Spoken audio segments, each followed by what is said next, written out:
our world today, it seems to be so divided. It seems to be so forced to go choose a side, to need to choose a side, and that has only become bigger.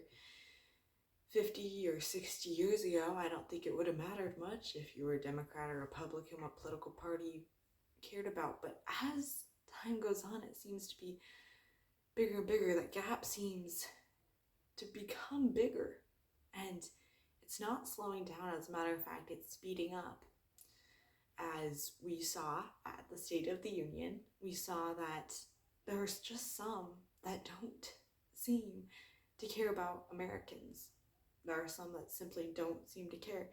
And if you have one belief, you have to belong to a political party. And this is very much against what the founders intended it to be like. They definitely did not want sides. Sides didn't really become an issue until we tried to build the Constitution, which was a miracle. I believe that the Constitution was very much inspired, but it made sides. The Federalist Party and the Anti-Federalist Party were the original political parties in America, and they kind of developed into what we have today. And we see this gap. We see why so many Democrats seem to be coming to the right, why so many people on the right seem to be going to the left. It's just where your priorities are. During the Civil War, many had to decide where their allegiance was, whether it was to their state, whether it was to their country. And that kind of developed what side you would be on. And that's what we're seeing today, is we are literally seeing that you have to take sides. But why? Why should we need to take sides? Like, I would consider myself more of a right-leaning person, but at the same time, do I firmly agree with everything that's going on the right? No. One of my biggest things with Trump and his presidencies is the amount of executive orders that the previous couple presidents have had. This is not what the founders wanted when they wrote the Constitution and added executive orders to it. Washington, who was a founder, only did 8 executive orders. John Adams, the second one, also a founder, only signed 1 executive order. Jefferson only signed 4. Madison only signed 1. These are the people who literally formed our nation. They didn't want executive orders. So why is it that we are turning to them? And you can argue, oh, well, we just have more emergencies now. I think we can all agree that the biggest crisis that America's basically ever been to destroy us was the Civil War. And Lincoln, who was president all through the Civil War, only did 48 executive orders. And I think a big problem is the fact that we're not seeing exactly what it is. We're kind of putting the Constitution in our form of government to the side as we try and do it our way. I believe that God very much inspired the Constitution. He very much put it in place for a reason. And I think it's completely unfair to him to say, you know what, we don't need the Constitution right now. We can figure it out on our own. We've got this. We're kind of pushing the gift that he gave us to the side. And I think that so many people are just losing the bigger picture, because politics is not exactly about politics. You see what's going on in Iran right now. What are we truly fighting? Are we fighting the Iranians? No. Are we even fighting Islam completely? No. We're fighting an idea, an ideology. The idea of human freedom and decency that they do not believe in. We are defending freedom for those Iranians. And I think it's important that we realize that we truly accept that, because this is not us trying to fight Islam. It's not us trying to completely destroy it. We're trying to destroy the idea that Islam puts forth. Islam is very, very, very anti-truth, in my opinion. My truth comes from my core books, through scripture, and theirs does too. But if you look at the New Testament and the Quran side by side, they're so against each other. And it's very hard to try and do it. I'm so torn on this because I know that the Quran is evil. But how do you accept freedom of religion, but at the same time stand up for righteous principles? And the kind of resolution that I've had in my mind is the fact that in order to do this, as long as you're not violent, as long as you're not killing anybody or hurting anybody, you're free to believe whatever you want.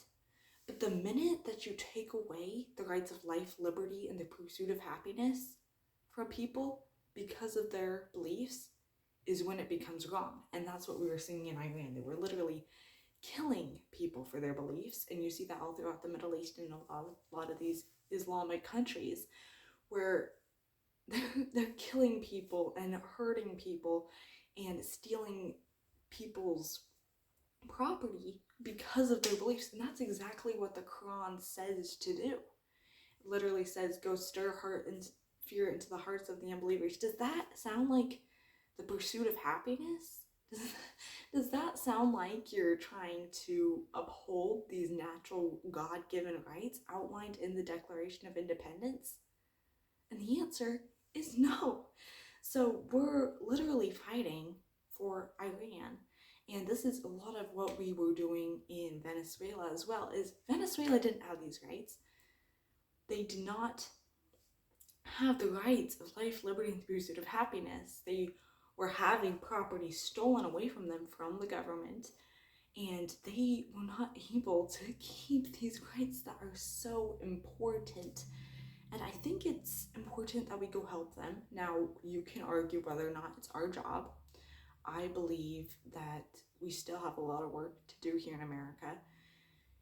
We see that a lot in this division where we have people within our own nation who want to completely destroy these rights. We see it all throughout all these big cities where, like, even with the BLM riots, it's very incredible. They want to go kill people because of them standing up for beliefs. You can come for me all you want and say, oh, you don't understand. But the truth is we have to look at the bigger picture. What are we truly defending? Are we just trying to make America the top?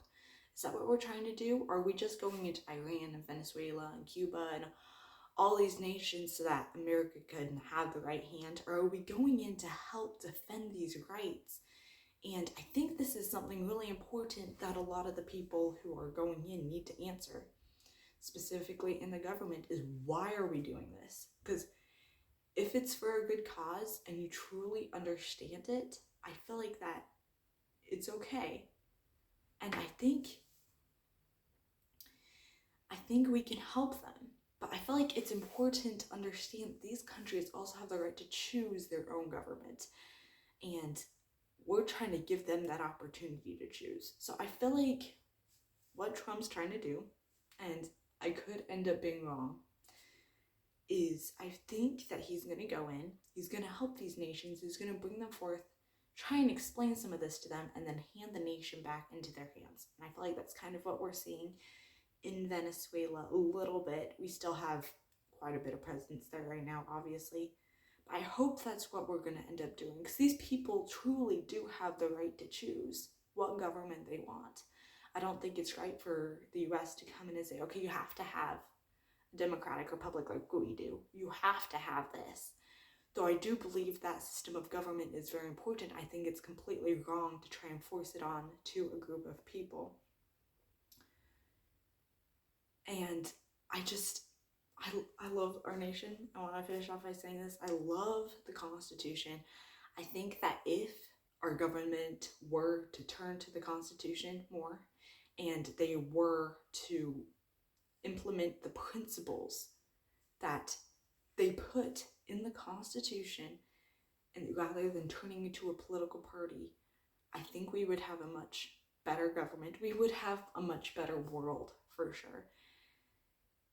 And I know that if we can just stop dividing ourselves into groups and rather come together as people trying to attack evil, even though we may have different ideas of how to do it, I think that is something that's really important. Is right now we're so divided. We are so divided on the right. We are completely divided because everybody's got a different idea of what's the first thing to attack. Because nobody will listen to each other. We're so prideful, I'm going to say it, and arrogant to where we won't listen to what other people have to say. And if we can get rid of that, we can truly listen to each other and try and figure out what's best for everyone, we can truly help prepare this world to become ready for God to come again. Because it's going to be really difficult if God comes again and is trying to kind of rule over us, but we're still arguing amongst ourselves. He hates arguing. We see that all throughout the New Testament. Whenever his disciples begin to argue, he literally tells them not to. Yes, we should have disagreements, and yes, we should debate, but I think there's a difference between just screaming and yelling at each other and sitting down and having a debate. And I think that's something that we all need to implement differently.